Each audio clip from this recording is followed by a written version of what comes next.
Roger Stone here for Colonial Metals Group. Colonial Metals Group helps Americans protect their future with the most trusted store of wealth in human history. That's actual physical gold and silver. If you're retiring or you're retired, go to colonialmetalsgroup.com/stone right now for your free Roger Stone Colonial Metals Group Retirement Protection Kit. Or call 800-747-6589. That's 800-747-6589. Call now to receive your free home safe and up to $7,500 in free silver.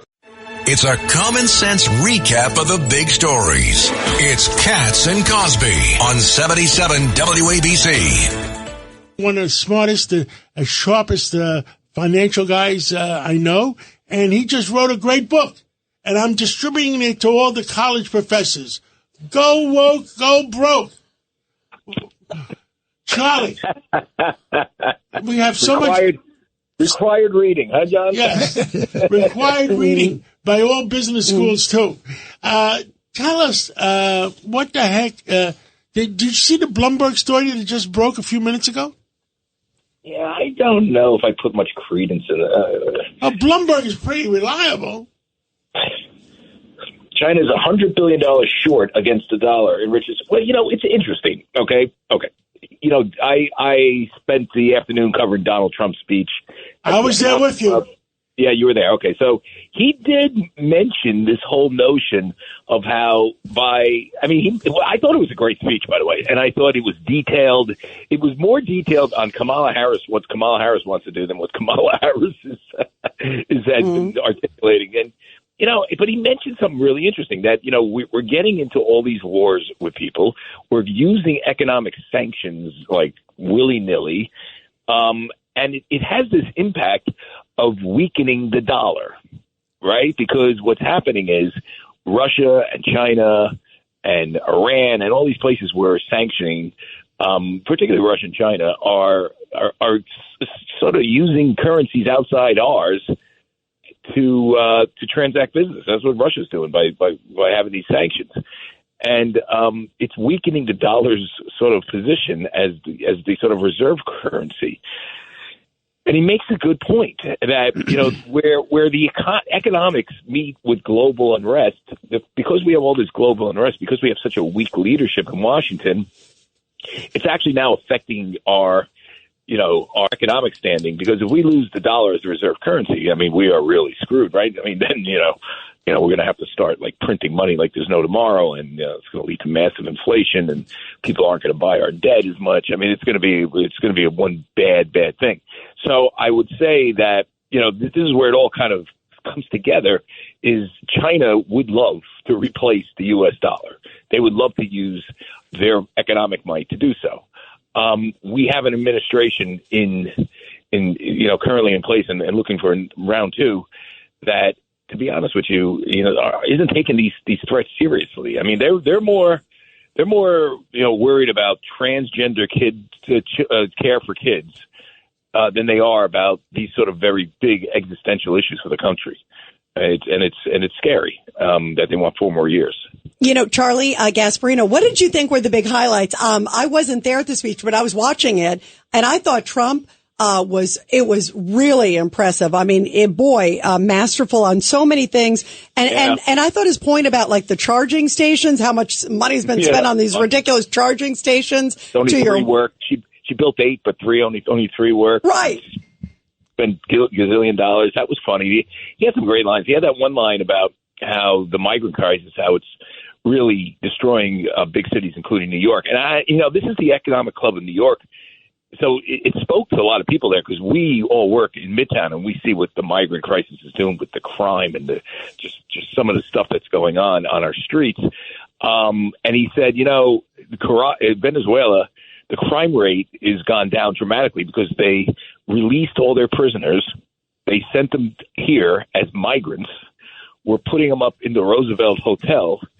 And he said, next year, I'm going to propose, what did he say? Next year, I'm going to propose having this meeting in Venezuela, in Caracas, yes, because there's less crime.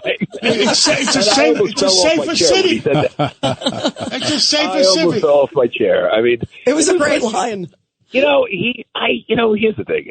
What do I know? I'm not a pollster. But if he delivers this message now what he did today, if he did even the tariffs, I'm not a big tariff guy.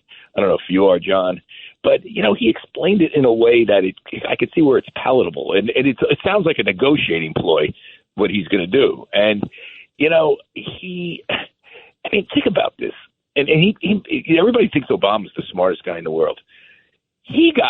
Trump got Kim Jong-un on the phone to de-escalate tensions with North Korea, not Barack Obama.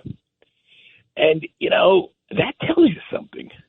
This guy there's something here. And, I don't agree with him on everything. He gets mad at me. And he tweeted the other day I was never Trumper because he didn't like something I said, which is totally wrong.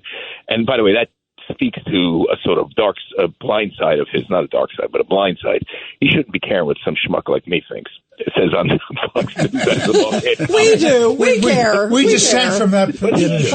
You are definitely not a schmuck. But Charlie, you're absolutely right, Charlie. That and Kudlow was sitting right next to me. He said, "Yeah, it's a negotiating tactic with respect to selective use of tariffs, and it is not inflationary as charged by Harris."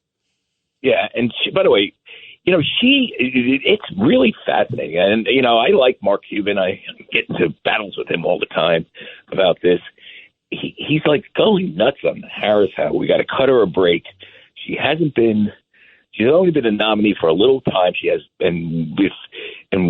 doesn't have a coherent economic plan. And we have to cut her a break on that because she wants to get it right. I was like, and it's so ridiculous because, we're playing with, we're playing with fire here. I mean, there's exactly 2 months left to the election from today. And she doesn't have an economic plan? She doesn't have a lot of plans. I mean, there's not a lot of policies on her website. Was you one of the bets I made for $1 that she may not show up for the debate? By the way, why don't you get the numbers of what our... get the numbers of what... yesterday it was 54 that she's percent of the people, listeners, says that she's not going to show up, and 45 said she was. But the 54 are the people that don't want her to show up. That's why she's going to show up, John, and we double down. You're going to owe me $2. Yeah, yours was a $2 bet. Mine was a big. I only had $1. John, you don't think she's going to show? No, let me say, if she shows up and she does a horrible job, then she really loses. If she gets sick and doesn't show, if she gets sick and is stuck in the basement for the next 60 days, then it doesn't hurt her as much. I really think the question is whether she does another one. And what's fascinating? She's still, and this would be the first time ever that someone was invited to the Al Smith dinner and didn't show up. She still hasn't said whether she's showing up to that yet. She might not show up. She might not show up for that. I wrote about it. No. When Trump was there, last year they held it virtually, so it was kind of muted. This 2020 last election, not last year. Last year they had it, but this is a big thing during election years. The Al Smith dinner for Catholic charities put on by the Archbishop Dolan. It's a huge thing. It's a thing going on forever. One year, I think it was Cardinal O'Connor disinvited Clinton because of the partial birth abortion thing. But usually if you're invited, you go, unless something really bad happens. Yeah, but I'm not sure she can handle it. You're talking about make believe it's a boxing match, and you have somebody that's 100 pounds against somebody that's 250 pounds. Yeah, and it's like Trump changed the sort of scenario there a little bit in 2016, where he came out swinging against Hillary. He was talking about her emails and the server and everything. And to her credit, Hillary Clinton could think on her feet. She shot back. She said, Donald translated his speech from the original Russian. I mean, it was really funny. It was really funny. And so, I don't think she can go do that sort of repartee. Well, right? We'll tune in a few days and we'll find out. Charlie Gasparino, thank you. Thanks, Charlie. Go Woke, Go Broke. The new book for Charlie is coming out. I'm giving him a big book party. And, we'll have thousands of people there, and I'll invite all the college professors.